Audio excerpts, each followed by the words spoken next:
আসসালামু আলাইকুম। নবম দশম শ্রেণীর পদার্থবিজ্ঞানের ষষ্ঠ অধ্যায় বস্তুর উপর তাপের প্রভাব থেকে আজকে আমরা আলোচনা করব পদার্থের তাপীয় প্রসারণ, অর্থাৎ তাপের ফলে পদার্থের যে প্রসারণটা ঘটে এই সম্পর্কিত যে গাণিতিক সমস্যাগুলি আছে সেগুলো আমরা একটু সমাধান করব। দুইটা উদ্দীপক দেওয়া আছে। একটি রেল লাইনে 18 মিটার দৈর্ঘ্যের লোহার পাত ব্যবহৃত হয়েছে, অর্থাৎ রেল লাইনে তো খণ্ড খণ্ড লোহার পাত ব্যবহৃত হয় এবং তার মাঝখানে কিন্তু ফাঁকা জায়গা থাকে এবং তাপে উত্তাপের ফলে এই লোহার পাতের দৈর্ঘ্য বৃদ্ধি পায়। যদি ফাঁকের তুলনায় বেশি বৃদ্ধি পেয়ে যায় তখন কিন্তু দুর্ঘটনা ঘটে। তো এখানে একটি রেল লাইনে 18 মিটার দৈর্ঘ্যের লোহার পাত ব্যবহৃত হয়েছে। দুটি পাতের মধ্যবর্তী জায়গায় 3 সেন্টিমিটার ফাঁকা রাখা হয়েছে এবং স্বাভাবিক তাপমাত্রা 25 ডিগ্রি সেলসিয়াস তাপমাত্রা যদি 12 ডিগ্রি সেলসিয়াস পর্যন্ত বেড়ে যায় তাহলে লোহার দৈর্ঘ্য প্রসারণ সহগ হয় 11.6 ইন্টু 10⁻6 ইনভার্স কেলভিন, এটা হয়। এবার দৃশ্যকল্প 2-এ বলা আছে 60 সেন্টিমিটার দৈর্ঘ্যের লোহার তৈরি একটি দণ্ডের দৈর্ঘ্য প্রসারণ সহগ দেওয়া আছে 12 ইন্টু 10⁻6 ইনভার্স কেলভিন। একজন শিক্ষার্থী পর্যবেক্ষণ করে দেখেন দণ্ডের তাপমাত্রা 80 ডিগ্রি বাড়ালে ঘনত্ব 7777.6 কেজি পার মিটার কিউব হয়, বাট লোহার ঘনত্ব তো আমরা জানি 7800 কেজি পার মিটার কিউব। এই যে দুইটা দৃশ্যকল্প, এই দৃশ্যকল্প থেকে আমরা 4টা কোশ্চেন সমাধান করব। তাহলে এই টাইপের অনেক কোশ্চেন আছে, আমরা এইগুলো সমাধান করতে পারবো ইনশাল্লাহ। তো প্রথমে সমাধান করছি দৃশ্যকল্প 1 থেকে 1A। দৃশ্যকল্প 1-এ পরিবর্তিত তাপমাত্রাকে ফারেনহাইট স্কেলে রূপান্তর করব। আমরা প্রথম কোশ্চেনটা সমাধান করছি। পরিবর্তিত তাপমাত্রা কত দেওয়া আছে? সাধারণত পরিবর্তিত তাপমাত্রা আছে 12 ডিগ্রি সেলসিয়াস। তার মানে সেলসিয়াস স্কেলের তাপমাত্রা কত হবে আমরা একটু দেখি। তাপমাত্রা পরিবর্তিত তাপমাত্রা হবে এই 25 ডিগ্রি সেলসিয়াস প্লাস হলো 12 ডিগ্রি সেলসিয়াস, তাহলে কত হয়? এটা হবে 37 ডিগ্রি সেলসিয়াস। 37 ডিগ্রি সেলসিয়াস আমরা জানি TC/5, অর্থাৎ C/5-ও বলতে পারি, F মাইনাস বা TF মাইনাস 32/9। এখান থেকে আমরা ফারেনহাইট স্কেল অর্থাৎ TF এর পার্টটা বের করব। তো আমরা যদি এটাকে আর গুণন করে দিই তাহলে কত হয় আমরা একটু দেখি যে, বা এখানে আমাদের কিন্তু এই পার্ট দেয়া আছে, এখানে TC সেলসিয়াস স্কেলের পার্ট দেয়া আছে, সেলসিয়াস স্কেল পার্ট দেয়া আছে 37/5 ইকুয়াল হলো TF মাইনাস 32/9। আমরা এটা চাইলে গুণ করে লিখতে পারি, তাহলে TF 5TF মাইনাস হলো 5 দুগুণে 10, 3 5 15 আর 1 16, 160 ইকুয়াল হবে 7 নং 63, 63 3 হাতে থাকে 6, 3 নং 27, 27 আর 6 33 হবে 33। তো আমরা এখান থেকে চাইলে সহজেই TF এর মানটা বের করতে পারি। 333 যোগ হবে 160, যোগ করলে কত হয়? এটা 394 TF। তাহলে TF সমান 5TF সমান এত হলে তাহলে TF সমান কত? শুধু TF বা ফারেনহাইট স্কেলের পার্ট কত হবে? 493কে আমরা যদি 5 দিয়ে ভাগ করি তাহলে কত হবে?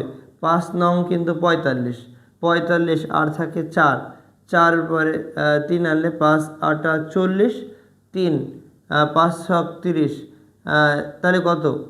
এটা হচ্ছে 98.6 ডিগ্রি ফারেনহাইট, 6 ডিগ্রি ফারেনহাইট। সোজা, এটা খুবই সহজ অঙ্ক, এই টাইপের অঙ্ক আমরা সহজেই করতে পারবো। আমরা 2 নম্বর কোশ্চেন সমাধান করছি। 2 নম্বর কোশ্চেনের ক্ষেত্রে দেখা যায় এই রেল লাইনের লোহার দৈর্ঘ্যের পাত L1 দেয়া আছে 18 মিটার, 18 মিটার দেয়া আছে। পাতের মধ্যবর্তী জায়গায় ফাঁকা স্থান দেয়া আছে, 3 সেন্টিমিটার। তার মানে এটা আমরা কম্পেয়ার করব। জাস্ট এটাকে যদি আমরা কম্পেয়ার করি যে ফাঁকা স্থান কত, ফাঁকা স্থানের মান হলো ফাঁকা স্থান এটাকে যদি আমরা ডেল্টা এল বলি ইকুয়াল, ডেল্টা এল মানেই হলো ডেল্টা এর মানেই হলো L2 মাইনাস L1, তার মানে 3 সেন্টিমিটার মিটারে নিলে 0.03 মিটার এটা হবে। এবারে স্থানটির তাপমাত্রা তো দেয়া আছে, কত ডিগ্রি দেয়া আছে, 25 ডিগ্রি। স্বাভাবিকের চেয়ে বেড়ে হলো কত, 37 ডিগ্রি। তাই 37 ডিগ্রি হলে এটাকে আমরা T2 মাইনাস T1 বলতে পারি। 37 স্বাভাবিকের চেয়ে এত বেড়ে গেল, তার মানে just T2 minus T1 equally হবে 12 ডিগ্রি। T2 মাইনাস T1ই হবে 12 ডিগ্রি সেলসিয়াস, সমান হলো 12 কেলভিন। 1 ডিগ্রি সেলসিয়াস পার্থক্য মানে 1 কেলভিন। এখন আমরা এখান থেকে জানি যে দৈর্ঘ্য প্রসারণ সহগ আলফা ইকুয়াল হবে L2 মাইনাস L1 বাই হলো L1 ইন্টু হলো T2 মাইনাস হলো T1। এখান থেকে আমরা জাস্ট L2 মাইনাস L1 এর মানটা বের করব। তাহলে L2 minus L1 equal alpha L1 T2 minus T1। তো আলফা এর মানটাও আমাদের দেয়া আছে। আলফা এর মান কত, লোহার দৈর্ঘ্য প্রসারণ সহগ দেয়া আছে 11.6 into 10 inverse 6 inverse per kelvin দেয়া আছে। তো এটা আলফা এর মান হলো 18, আলফা এর মান হলো 11.6 ইন্টু 10 ইনভার্স 6 এবং আলফা 1 হলো 18 এবং তাপমাত্রা দেয়া আছে 12। তো এখান থেকে আমরা দেখব যে দুইটা পাতের মধ্যবর্তী জায়গায় কতটুক ফাঁকা স্থান, মানে এই দুইটা পাতের মধ্যে মানে প্রসারণটা কত হয় সেটা দেখব। আসলে এই মানে 18 মিটার দৈর্ঘ্যের লোহার পাতের আসলে শেষ দৈর্ঘ্যটা কত হয়, তাহলে শেষ দৈর্ঘ্য থেকে আদি দৈর্ঘ্য বাদ দিলে আমরা কিন্তু দৈর্ঘ্য বৃদ্ধিটা পেয়ে যাব। তো 11.6 ইন্টু 10 ইনভার্স 6 এটাকে আমরা গুণ করব 18 ইন্টু 12 দ্বারা, তাহলে এটা হচ্ছে 0.56, এটা হচ্ছে 0.56।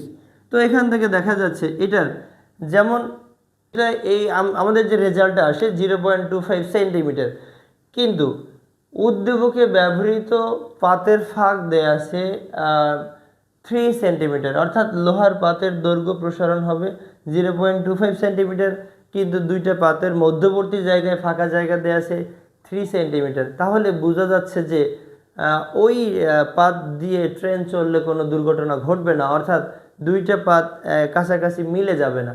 তাপের বৃদ্ধির ফলে সর্বোচ্চ 0.25 সেন্টিমিটার পর্যন্ত বৃদ্ধি পাবে, কিন্তু এরপরেও কিন্তু 0.75 সেন্টিমিটার পর্যন্ত আরও অবশিষ্ট থাকবে 3 সেন্টিমিটার হওয়ার জন্য।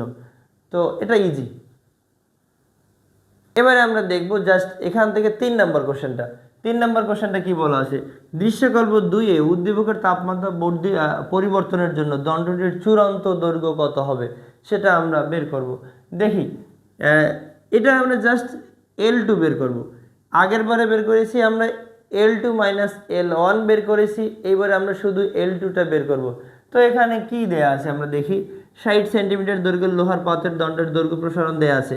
তো আমরা এখানে L1টা দেয়া আছে, দেখি L1 দেয়া আছে 60 সেন্টিমিটার 0.6 মিটার।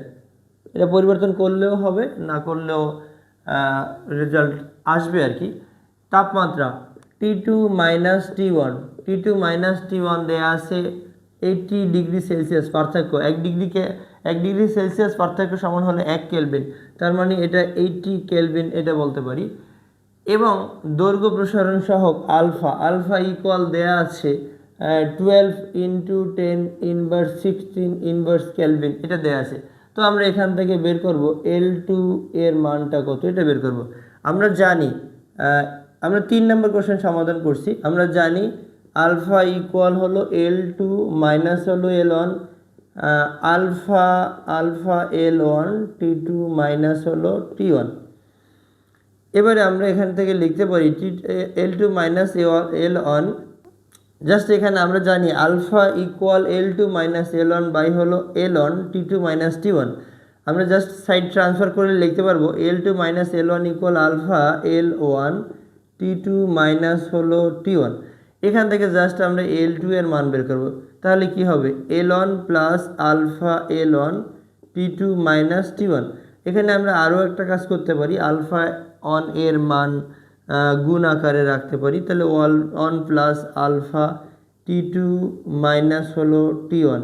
এটার মান কত ছিল 0.6 ছিল, প্লাস 1 ইন্টু আলফা এর মান হলো 12 ইন্টু 10 ইনভার্স 6, আর তাপমাত্রার পার্থক্য তো দেয়া আছে 80, এটা দেয়া আছে।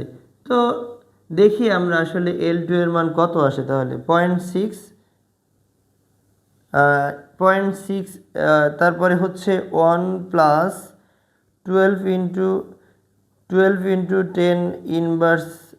ইনভার্স 6, এটাকে আমরা গুণ করব 80 দ্বারা গুণ করব। তাহলে রেজাল্ট আসছে, জাস্ট রেজাল্ট আসে 0.6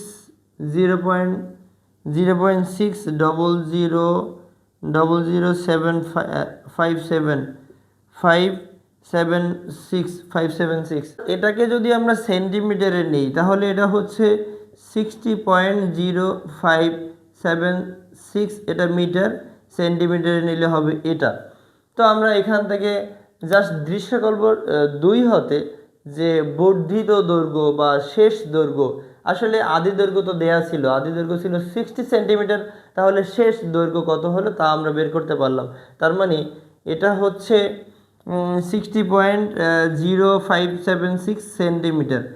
শিক্ষার্থী পর্যবেক্ষণ করে দেখলেন তাপমাত্রা বাড়ালে ঘনত্ব হয় 7777.6 কেজি পার মিটার কিউব। এটা হয় কি না এটা আমরা একটু দেখব। তো আমরা সমাধান করছি আমরা 4 নাম্বার কোশ্চেন সমাধান করছি। ঘনত্ব রো ইজ ইকুয়াল টু ভর বাই আয়তন, তার মানে আমাকে রো বের করতে হবে। তো মানে গামা বের করতে হবে। গামা ইকুয়াল হলো 3 আলফা। 3 ইন্টু আলফা এর মান কত? আলফা এর মান দেয়া আছে 12 ইন্টু 10 ইনভার্স 6। তো এটাকে আমরা লিখতে পারি 36 ইন্টু 10 ইনভার্স 6, বা এটাকে আমরা এমন করেও লিখতে পারি 3.6 ইন্টু 10 ইনভার্স 5, এটা লিখতে পারি। এবারে আমরা লিখতে পারবো গামা ইকুয়াল হলো V2 মাইনাস হলো V1, আর এখানে হচ্ছে V1 T2 মাইনাস হলো T1। এখানে তো অলরেডি আমরা এই গামা এর মান পেয়েছি 3.6 ইন্টু 10 ইনভার্স 5, এটা আমরা পেয়েছি ইনভার্স কেলভিন, এটা হবে। এবারে আমরা জাস্ট এখান থেকে T2 মাইনাস T1 এর মানটা জানি 80 কেলভিন, অর্থাৎ 80 ডিগ্রি সেলসিয়াস বাড়ালে কেলভিন স্কেলের পার্ট কিন্তু 80 কেলভিনই হবে। V2 মাইনাস V1 এর মানটা বের করে আমরা জাস্ট এখান থেকে যদি এটা চিন্তা করি যে একটু আর্গুন করে লিখি, V2 মাইনাস V1 ইকুয়াল হলো gamma V1 T2 minus T1। এখান থেকে আমরা এটা করতে পারি V2 ইজ ইকুয়াল টু হলো V1 plus gamma V1 T2 minus T1। তো এখান থেকে আমরা V1 কমন নিলে হবে 1 প্লাস গামা T2 মাইনাস হলো T1, এটা লিখতে পারি। এখন আমরা এটাকে জাস্ট সাইড ট্রান্সফার করে লিখতে পারি V2 বাই V1, অর্থাৎ আমরা ঘনত্ব সূত্র থেকে এটাকে এভাবে ট্রান্সফার করে লিখতে পারবো ঘনত্ব রো ইজ ইকুয়াল টু আমরা যদি এটা লিখি ঘনত্ব রো ইজ ইকুয়াল টু ভর বাই আয়তন। এখন তাপমাত্রা বাড়ালে কিন্তু আসলে আয়তনের পরিবর্তন হয় কিন্তু ভরের পরিবর্তন হয় না। তাহলে রো ইজ ইকুয়াল টু আমরা লিখতে পারবো M1 V1 ইকুয়াল টু লিখতে পারবো M2 V2। তো আমরা এই সমীকরণটাকে যদি এমন করে লিখি যে আমরা এইটা লিখতে পারবো যে রো পরিবর্তনটা হতে পারে, অর্থাৎ যেহেতু পরিবর্তিত ঘনত্ব দেখলো, ঘনত্ব রো ইজ ইকুয়াল টু ভর বাই আয়তন। এবারে আবার ঘনত্ব রো ইজ ইকুয়াল টু দ্বিতীয় ক্ষেত্রে যদি আমরা করি রো 2 ইজ ইকুয়াল টু ভর বাই আয়তন, এভাবে করতে পারি। তাহলে আমরা এখান থেকে জানি M ইকুয়াল রো 1 V1, আবার M ইজ ইকুয়াল টু এখান থেকে বলতে পারি জাস্ট রো 2 V2। তো এখান থেকে আমরা যেহেতু এইভাবে নিতে চাই বা নিতে পারবো তাহলে এটা লিখতে পারবো আমরা সাধারণত V2/V1, এখানে এই ইকুয়েশনটা দাঁড়াবে V2/V1 ইজ ইকুয়াল টু হলো রো টু বাই হলো জাস্ট আমরা V2কে একদিকে নিব এবং রোকে একদিকে নেব, তাহলে এটা হলো ρ1 বাই হলো ρ2। আমরা একটু দেখি, V1 যুক্ত রাশি V যুক্ত রাশিকে ডান দিকে রাখলাম আর রো যুক্ত রাশিকে বাম দিকে রাখলাম, তাহলে V2/V1 ইকুয়াল হলো ρ1 বাই ρ2। তো আমরা এখান থেকে জাস্ট এই মানটা বের করে রাখবো।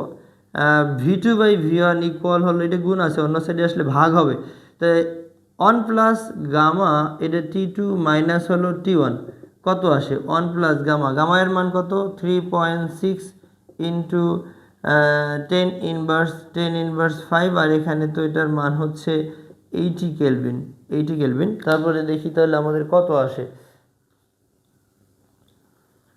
1 প্লাস 3.6 ইন্টু 10 ইনভার্স 5 ইন্টু হলো 80, তাহলে রেজাল্ট আসছে, এটা থেকে রেজাল্ট আসে আমাদের 1.000028।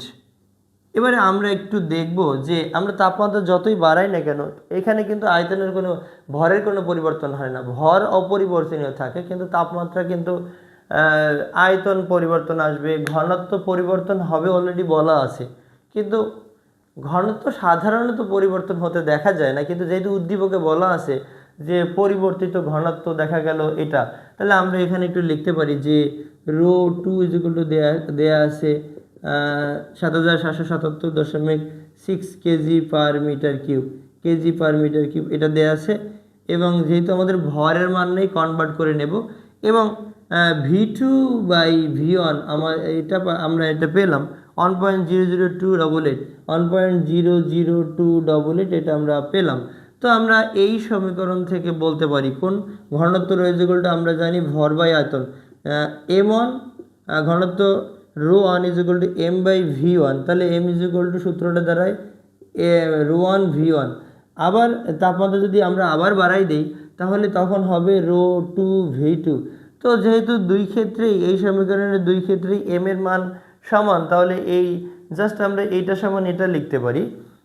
তো যেটা হবে আমরা চাইলে ρ2/V2 ইকুয়াল আমরা বলতে পারি ρ1/V1। আমরা যদি V যুক্ত রাশি একদিকে রাখি তাহলে V2/V1 ইকুয়াল হবে ρ1 বাই হলো ρ2।